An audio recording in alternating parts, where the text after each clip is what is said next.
Hi, എല്ലാവർക്കും good morning. ഇഡ്ഡലിയും സാമ്പാറും കൂട്ടി കഴിക്കുന്ന കാഴ്ച കേട്ടോ നിങ്ങൾ ഈ കാണുന്നത്. അതിൻ്റെ കൂടെ ഒരു ചായയും.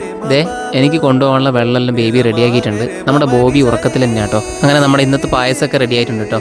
അതുകൊടുത്ത് ഞാനിത് തിരുനെല്ലി ക്ഷേത്രത്തിലേക്ക് പോവാണ്. സംഭവം നമ്മൾ അവിടെ എത്തി. നമ്മുടെ ശരത് ബ്രോ ഉണ്ടായതുകൊണ്ട് പണി പെട്ടെന്ന് തീർന്നു കേട്ടോ. ഇന്നത്തെ നമ്മുടെ ആദ്യത്തെ കസ്റ്റമർ ഇവരായിരുന്നു കേട്ടോ. അങ്ങനെ നമ്മുടെ കുറച്ച് ഫോളോവേഴ്സും പിന്നെ നമ്മുടെ വീഡിയോ കണ്ട് ഇഷ്ടപ്പെടുന്ന ആൾക്കാരൊക്കെ വന്നിട്ടുണ്ടായിരുന്നു. ഇവനൊരു ബസ് കണ്ടക്ടർ കേട്ടോ.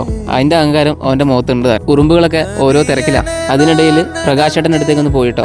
പ്രകാശേട്ടൻ പുതിയ പപ്പട കുത്തിയൊക്കെ ഉണ്ടാക്കിയിട്ടുണ്ട്. അടിപൊളിയല്ലേ? ഈ കാണുന്ന ഫാമിലിയിലുള്ളവരൊക്കെ നമ്മുടെ വീഡിയോ സ്ഥിരമായിട്ട് കാണാറുണ്ടെന്നാണ് പറഞ്ഞു. അതിനിടയിൽ ഒരു ജീപ്പ് പോകുന്നുണ്ടോ, നമ്മുടെ ചെണ്ടക്കാരൻ ചേട്ടോ. ഈ ഒരു ഫാമിലി ആദ്യം വന്നപ്പോൾ തന്നെ ക്ഷേത്രത്തിലേക്ക് പോയിട്ട് വരാമെന്ന് പറഞ്ഞ് പോയ ടീംസ് ആട്ടോ അത്. ഇനി അങ്ങോട്ട് ഒരുപാട് കസ്റ്റമേഴ്സ് പായസം കുടിക്കുന്ന കാഴ്ചകളാട്ടോ ഉൾപ്പെടുത്തുന്നത്.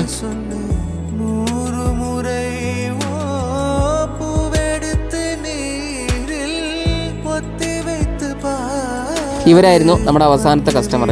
അങ്ങനെ നമ്മുടെ ഇന്നത്തെ പായസ കച്ചവടം കഴിഞ്ഞായിരുന്നു കേട്ടോ. ഞാൻ ക്ഷേത്രത്തിൽ നിന്ന് നേരെ വീട്ടിൽ പോകുന്ന വഴിയാട്ടോ ഇത്.